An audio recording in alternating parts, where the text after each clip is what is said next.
Like many series in the SEC, Alabama has owned this one in recent years. However, looking at a number of offseason projections and prognostications, this date in Fayetteville, one that people have tabbed as a possible pitfall for the Tide. We've got Stephen M. Smith from Touchdown Alabama on the line to help us break it all down. Stephen, how you doing today? Doing great, Mark. Fantastic. As you mentioned, you got Fayetteville this week. You go to Donald W. Reynolds Razorback Stadium up there. It's crazy how they call on those Hogs, and Sam Pittman has done an incredible job with that program. Drew Sanders, former Alabama linebacker, now at Arkansas, he's having a good season. Bumper Pool, you know what he does. It all starts with that trigger man, KJ Jefferson, who can beat you in a lot of ways, throwing and running. Arkansas had that game against A&M. Unfortunately, could not tighten the belt there and get that. But they're going to come into this game with a lot of confidence. Upset that they lost against A&M, so it's going to be a fun matchup.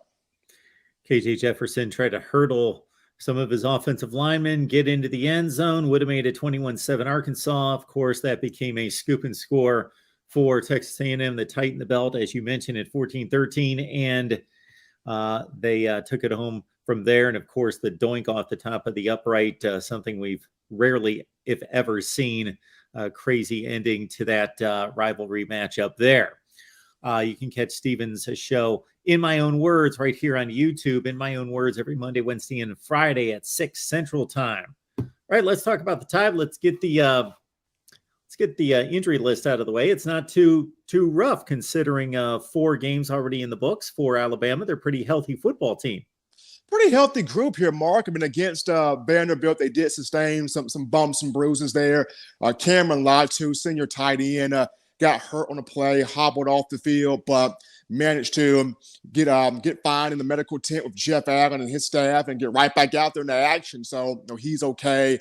Jordan Battle had a slight hamstring issue. It seemed that he was okay. Nothing bothered him. The lone big one was Byron Young.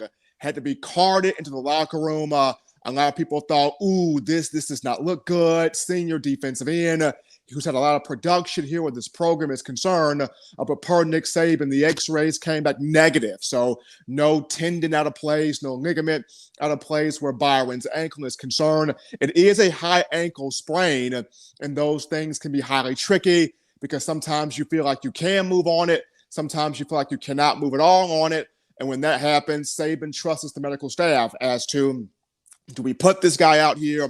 Do we not put this guy out here? Do we rest him more? So we could see Byron Young not go this game against Arkansas, and then they bring him back against Texas A&M.